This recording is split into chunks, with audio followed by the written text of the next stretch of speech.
He got to the hospital and I saw him, and I saw them do a big injection of something right into his heart. He was a real human being who communicated the truth of his art. It was in Seattle that Bruce first crossed paths with Linda, the love of his life, who was also attending the University of Washington. The two instantly fell for each other and remained together for the rest of Lee's tragically short life. However, nearly 5 decades after Lee's sudden and untimely death, the world continues to be captivated by the mysteries surrounding his passing.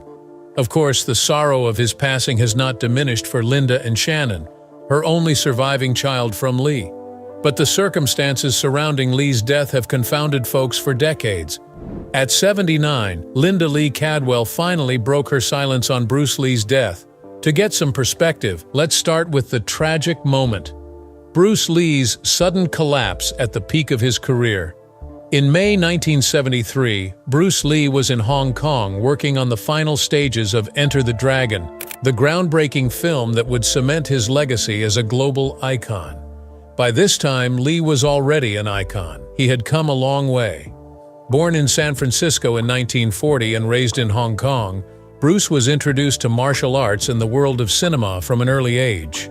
His father, Lee Hoi Chun, was a renowned Cantonese opera star, and Bruce made his first appearance on screen as a child actor. However, it was his training in martial arts, particularly under the tutelage of Wing Chun master IP Man, that set him on the path to becoming one of the most influential martial artists of all time. His journey from here onwards was nothing short of spectacular. In 1959, at the age of 18, Lee moved back to the United States to pursue higher education, enrolling at the University of Washington in Seattle. While studying philosophy, Bruce continued to teach martial arts and opened his first school, the Junfan Gung Fu Institute, where he taught a combination of Wing Chun and other techniques. His charisma and skill quickly earned him a dedicated following, including future martial arts legends like Chuck Norris, Joe Louis, and Dan Inosanto. Around this time, Bruce began developing his own martial arts philosophy. I said, empty your mind, be formless, shapeless, like water. Now you put water into a cup, it becomes the cup. Jeet Kune Do, incorporating elements from Western boxing, fencing, and other disciplines. Bruce's talent caught the attention of Hollywood in the 1960s. After a brief stint in the television series The Green Hornet, where he played Kato from 1966 to 67, Lee became known for his incredible on-screen presence and dynamic fighting skills. Although The Green Hornet was short-lived, it introduced Lee to a wider American audience and showcased his martial arts prowess, even if his role was often secondary to the show's lead. Frustrated with Hollywood's reluctance to cast him in leading roles due to his ethnicity, Bruce returned to Hong Kong in the early 1970s. Upon his return, Bruce discovered that The Green Hornet had made him a star in Hong Kong, where the show had been rebranded as The Kato Show. Capitalizing on this newfound fame, Lee signed a contract with Golden Harvest, a local film production company, and quickly began working on his first major martial arts films. His breakthrough role came in 1971 with The Big Boss, where Lee played a factory worker who vows to end the tyranny of a ruthless substance lord. The film was a massive success, both in Hong Kong and internationally. Lee's next film, 1972's Fist of Fury, further cemented his star status. In this film, Lee played Chen Zhen, a student seeking to avenge the death of his master. The film became a major box office hit, surpassing even The Big Boss. Bruce then took creative control of his next project, The Way of the Dragon, which he wrote, directed, and starred in. The film is particularly famous for its climactic showdown between Bruce and Chuck Norris in the Coliseum, a fight that became legendary for its technical brilliance and visceral impact. Naturally, Bruce's growing popularity caught the attention of Warner Brothers, leading to his first major Hollywood collaboration, Enter the Dragon. Filmed in Hong Kong in 1973, Enter the Dragon was a groundbreaking project that blended martial arts with a spy thriller plot. It was the first Chinese martial arts film to be co-produced by a major Hollywood studio, with Bruce playing the lead role. By the time Bruce began working on Enter the Dragon, he had already revolutionized martial arts on screen, but this film would be the crowning achievement of his career. Bruce was busy with the meticulous task of voiceover dubs. However, the intensity of his efforts was beginning to take a toll on his health, and he was becoming increasingly fatigued. On May 10, 1973, while in Hong Kong, he suddenly collapsed, experiencing severe convulsions. He was rushed to the Hong Kong Baptist Hospital, where doctors quickly worked to stabilize him, diagnosing him with cerebral edema, a serious condition in which fluid accumulates around the brain. This can disrupt brain function, leading to seizures, loss of consciousness, and other complications. While cerebral edema is often a response to head trauma or other injuries, in Bruce's case, there was no clear cause.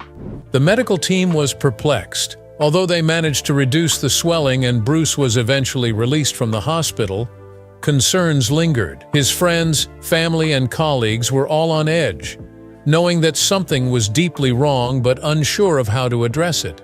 Bruce himself was shaken by the episode, but was determined to continue pushing forward, unwilling to let this incident slow him down.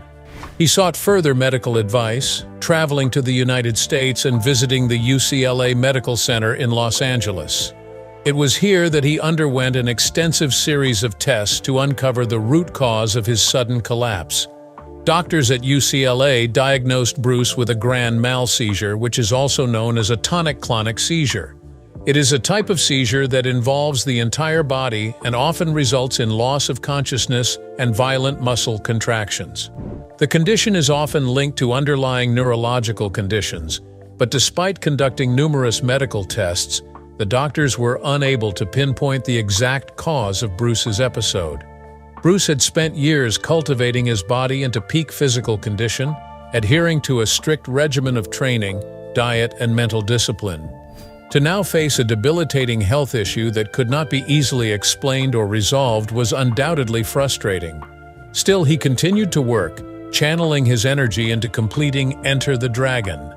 Yet his health remained fragile, and those close to him could not shake the feeling that something was seriously wrong. His physical vulnerabilities began to contrast starkly with the image of invincibility he had projected throughout his life. And just like that came the fateful day. The day was July 20th, 1973. Bruce Lee, at just 32 years old, spent hours at the home of actress Betty Ting Pei, going over script revisions for his next movie, Game of Death. The afternoon seemed uneventful, but Bruce mentioned he wasn't feeling well. Complaining of a headache, Betty offered him Equagesic, a common painkiller containing aspirin and a tranquilizer. Soon after, Bruce decided to rest, lying down for a nap in her apartment. He would never wake up again. As the hours passed, Betty grew concerned when she could not rouse Bruce. She immediately called producer Raymond Chow, a close friend of Bruce, who rushed to the scene. Realizing the severity of the situation, they contacted medical services.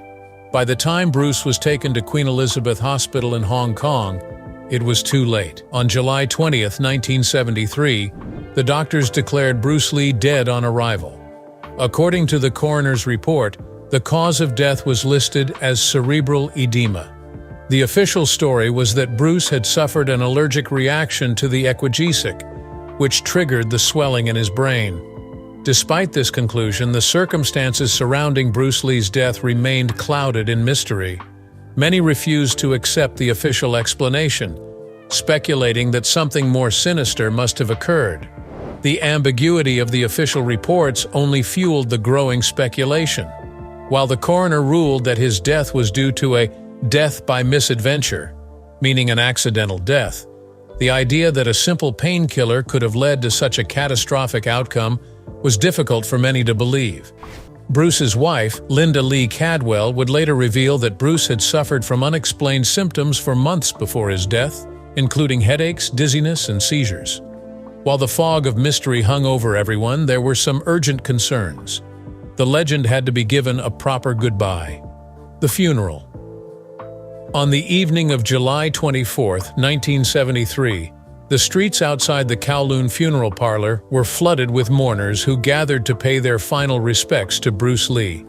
Thousands lined the streets, standing behind police barricades, perched on balconies, and even balancing precariously on neon signs just to catch a glimpse of the coffin carrying their beloved idol. Hundreds of police officers clad in lime green shorts and short-sleeved uniforms attempted to maintain order amidst the crowd's palpable grief.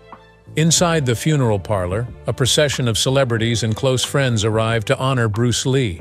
Among them were notable figures such as Shi Qian, famous for his role as the antagonist in Enter the Dragon, actress Nancy Kwan of the World of Suzy Wong fame, Bruce's longtime co-star Nora Miao, and childhood friend turned pop singer Samuel Hui.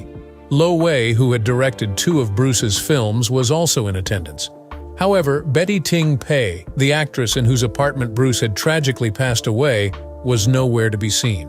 Overcome with grief and emotional trauma, Betty was heavily sedated and chose to stay away from the public eye, though she sent a wreath with a heartfelt note to the funeral in her place. Raymond Chow, Bruce Lee's business partner, and the head of Golden Harvest Studios, accompanied Linda Lee as she arrived at the funeral. Dressed in traditional white mourning attire and hidden behind dark sunglasses, Linda's sorrow was visible in every step she took, supported by Raymond and surrounded by Golden Harvest employees. At only 28 years old, Linda was now a widow, left to navigate a sea of grief alongside her 2 young children. Inside the parlor, a somber silence enveloped the 500 VIP mourners as they gathered in front of an altar adorned with an enlarged movie poster of Bruce Lee. The altar was surrounded by flowers and ribbons, alongside a banner that read, "A star sinks in the sea of art." 3 joss sticks burned in front of Bruce's likeness, a customary gesture in Chinese funerary rites, while strips of white silk bearing thousands of written tributes lined the walls. Linda, accompanied by Raymond Chow, made her way to the altar to bow 3 times in reverence before joining her family. Standing nearby were Bruce's older brother Peter Lee and his wife Eunice Lam. Lee's children, 8-year-old Brandon and 4-year-old Shannon, both dressed in white burlap mourning clothes, were brought into the room through a side entrance. Brandon's head was adorned with a white bandana, a traditional symbol of mourning, while Shannon, too young to fully comprehend the gravity of the moment, played innocently near her father's casket, unaware of the overwhelming grief that consumed those around her. As a traditional Chinese funeral song played softly in the background, Bruce Lee's bronze casket was carried into the room.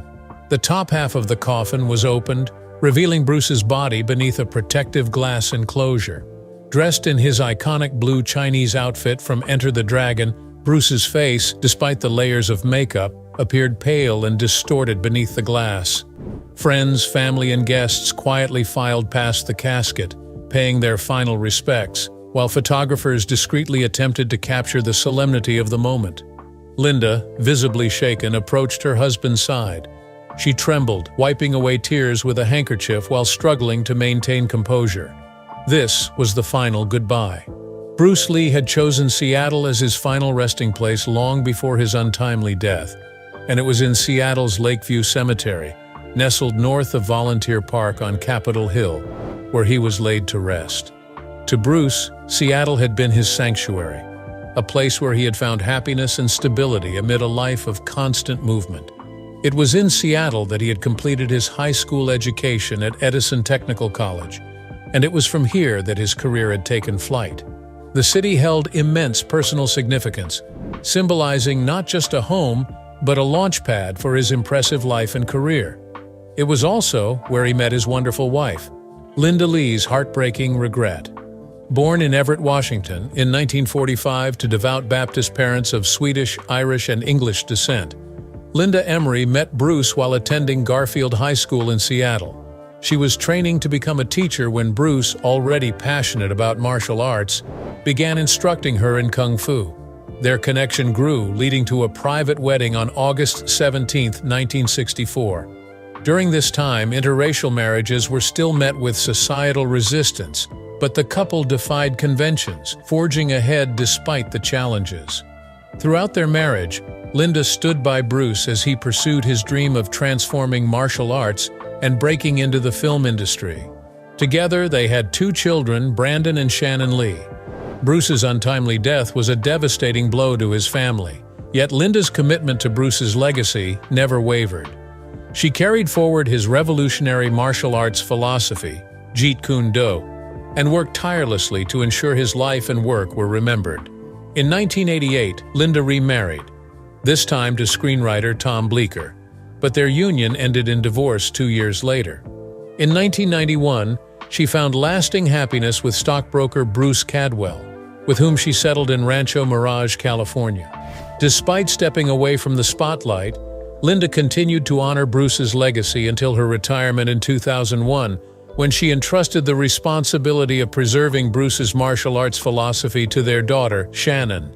Linda penned her biography in 1975 titled Bruce Lee, The Man Only I Knew. The intimate portrait of their life together became the basis for the 1993 film Dragon: The Bruce Lee Story, where actress Lauren Holly played Linda. She further explored Bruce's story in her 1989 book The Bruce Lee Story. In the years following her husband's death, Linda Lee's sorrow was compounded by a painful realization. Bruce died without witnessing the release of what would become his most iconic film, Enter the Dragon. The movie, which had been a culmination of Bruce's relentless drive to break into Hollywood, was set to showcase his unique combination of martial arts mastery and philosophical depth. Yet, despite years of struggling against the industry's stereotypes and roadblocks, Bruce passed away just weeks before the premiere. When Enter the Dragon hit theaters in August 1973, a month after his untimely death, it became an immediate sensation. The film catapulted Bruce into the global spotlight he had long dreamed of, marking the pinnacle of his ambitions. For Bruce, Enter the Dragon was a statement, a fusion of Eastern and Western cinematic styles, with him at the heart of the story. It was meant to demonstrate his artistry to a world that had, up until then, underestimated his talents. Enter the Dragon was transformative not just for the martial arts genre, but for global cinema at large. The film's success signaled a seismic shift, ushering in a new wave of martial arts movies and influencing generations of actors, filmmakers, and martial artists. Hollywood quickly recognized the commercial void left by his absence. The film industry scrambled to capitalize on his sudden, meteoric rise, producing films, merchandise, and even Bruceploitation movies featuring look-alike actors in a crude attempt to keep his legacy alive for profit. But while Hollywood reaped the financial rewards, no successor could replicate the magnetic presence, physical prowess, or deep philosophy that Bruce embodied. For Linda Lee, the pain of Bruce's absence was sharpened by the knowledge that he had been so close to realizing his dreams. Though she would later work tirelessly to preserve and promote his legacy, the emotional weight of knowing Bruce never got to witness his most significant achievement cast a long shadow over the release of Enter the Dragon. But what actually happened to the iconic martial artist? The complex circumstances surrounding his death. As the initial shock of Bruce Lee's death began to settle, more details slowly surfaced, revealing a more complicated and intimate context to the tragic event. Of course, we know where Lee died now, but this was not well known at the time. It was only until later that the public came to know that Bruce had died not at home, but at the apartment of Betty Ting Pei, a Taiwanese actress. The real location of his death, Ting Pei's apartment, added an air of scandal, especially given the strict moral climate of Hong Kong at the time. The fact that Bruce, a married man, had been at the residence of another woman raised questions about the nature of their relationship, leading to tabloid frenzy and widespread gossip. Many assumed that Bruce and Betty were having an affair, though this was never conclusively proven. Ting Pei herself gave varying accounts over the years, sometimes adding fuel to the rumors, other times vehemently denying any illicit relationship. Betty Ting Pei maintained that Bruce came to her apartment that day to discuss a film project and to rest, as he often did. And the rest, we already know. As the media frenzy unfolded, Betty Ting Pei faced intense scrutiny and blame, with some speculating that she had a hand in Bruce's death. This public pressure reportedly took a heavy toll on her mental and emotional health. Linda Lee, Bruce's widow, was inevitably caught in the storm of rumors and speculation surrounding her husband's final hours. She finally broke her silence with dignity and grace, refusing to dwell publicly on the rumors of infidelity. To introduce his Chinese culture and Chinese martial art to the world. It was his dream. In her 1975 biography, Bruce Lee, The Man Only I Knew, Linda did not go into detail about the circumstances of Bruce's death at Ting Pei's apartment. Instead, she focused on preserving Bruce's legacy as a martial artist and a loving husband and father. Linda later expressed that she did not believe in the allegations of an affair, and she chose to rise above the public scandal. However, the scandal continued to affect public perception. Some people believed that Bruce had been unfaithful, while others felt the story had been blown out of proportion by sensationalist media. Because they'll never get a chance to meet Bruce, but at least someone who touched hands with Bruce. So I should be nothing if they value that. Over time, the details surrounding Bruce's death became a mixture of fact, speculation, and rumor. Conspiracy theories also emerged, with some suggesting that Bruce was poisoned or murdered, either by triads or due to his groundbreaking work in martial arts. However, the official cause of death was attributed to cerebral edema.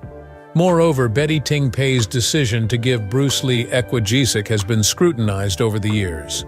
Equagesic is a muscle relaxant and was commonly prescribed at the time to treat pain and tension headaches. Betty herself later explained that Bruce had complained of a headache when he visited her apartment on the day of his death, and she offered him the equagesic tablet to help relieve his discomfort.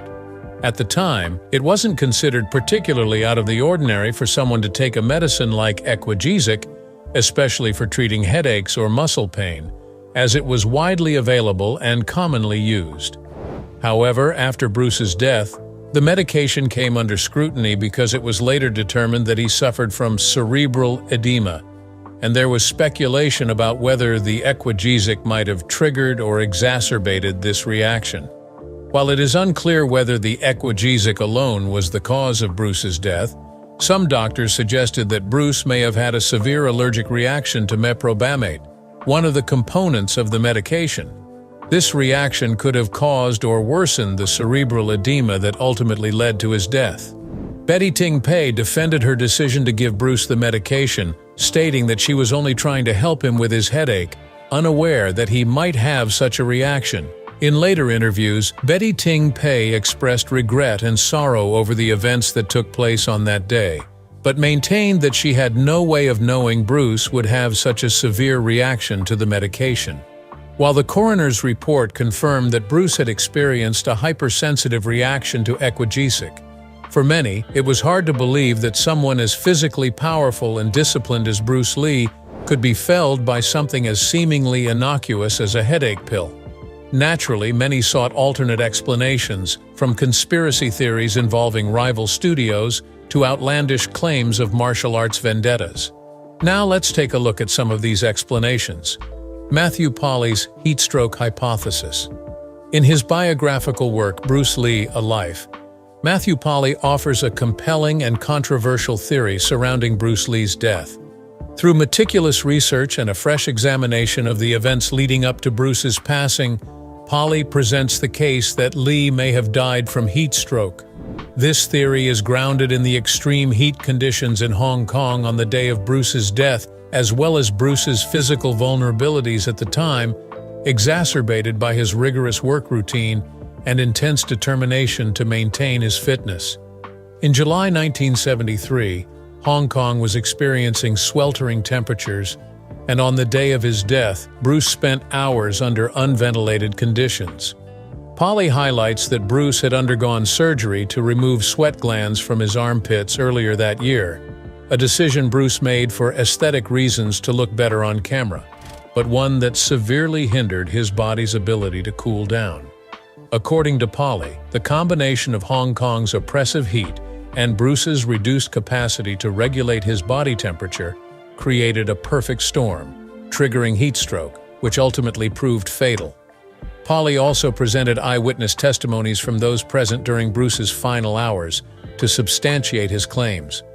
Betty Ting Pei, in whose apartment Bruce died, and Raymond Chow, Bruce's producer, recalled that Bruce had complained of feeling unwell, with symptoms that could align with heat-related illness, such as dizziness, headaches, and extreme exhaustion. Polly notes that Lee's prior collapse in May of the same year, which had been attributed to cerebral edema, could also have been caused by heat stroke.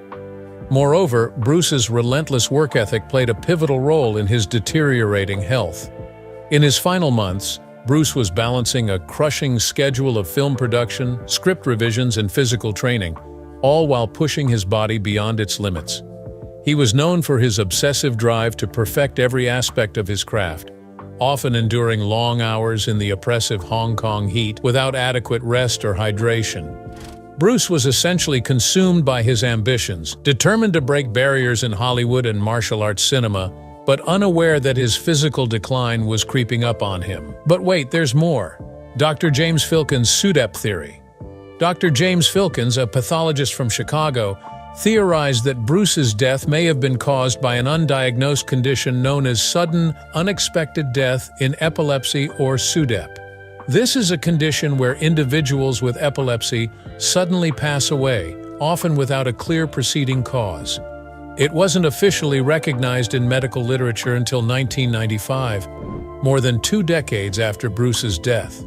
Bruce's earlier health scares, including the grand mal seizure he experienced in May 1973, align with symptoms of epileptic seizures, which Filkin suggests could point to undiagnosed epilepsy. This episode, which caused Bruce to collapse and be hospitalized for cerebral edema, might not have been an isolated event, but rather a symptom of an underlying neurological condition. If Bruce had indeed been suffering from epilepsy, the fatal seizure that led to his death could have been a manifestation of SUDEP, where the body shuts down due to complications from an epileptic episode. Given that this condition wasn't known to doctors at the time of Bruce's death in 1973, it's plausible that the coroner's report, which concluded that cerebral edema caused by a reaction to medication was the cause of death, could have overlooked the possibility of a seizure disorder. Filkin's theory provides a modern medical framework through which Bruce's unexplained collapse and sudden death could be reinterpreted. But wait, there is another, more supernatural explanation to this whole episode. The Lee family curse. Tragically, 2 decades later, another grave was dug next to Bruce Lee's. In 1993, Bruce's only son, Brandon, was fatally wounded on the set of The Crow in a horrific accident involving a prop gun. At just 28 years old, youthful, much like his father, at the time of his death, Brandon's life was cut short in a moment of profound irony. Brandon was laid to rest beside Bruce, and their shared resting place has since become a site of pilgrimage for fans who seek to honor the legacies of both father and son. But their deaths have also given weight to the idea of a Lee family curse. This theory, while widely considered outlandish, resonated with fans who found it difficult to reconcile the bizarre coincidences. Brandon's passing, caused by an accident on set, mirrored the unpredictable and mysterious nature of Bruce's demise. While both deaths can be explained by medical and human errors, the notion of a family curse continues to linger in popular culture, adding an air of mystique and tragedy to the Lee family legacy. In her New York Times portrayal, Betsy Hsu, a close associate of Bruce Lee, captured the sense of shared destiny that seemed to bind Bruce and Brandon Lee. Both were remarkable talents, revered for their charisma, physicality, and dedication to their craft.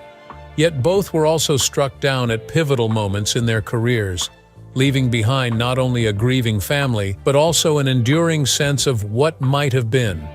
Hsu reflected on how the untimely deaths of Bruce and Brandon created an almost mythological narrative around their lives. 2 men whose talents burned brightly, but were extinguished too soon, leaving the world to wonder about the heights they might have reached. Regardless of the rumors, the enduring legacy of Bruce Lee remains unshaken. Time magazine recognized him as one of the 100 most influential people of the 20th century, and statues commemorating his life and achievements stand in cities like Hong Kong, Los Angeles, and even Bosnia and Herzegovina. Yet it is in Seattle, where his body rests alongside his son's, that his physical presence endures. Visitors from around the world continue to visit his grave, paying tribute to the man who not only redefined martial arts on screen, but also broke down cultural barriers and empowered generations to come.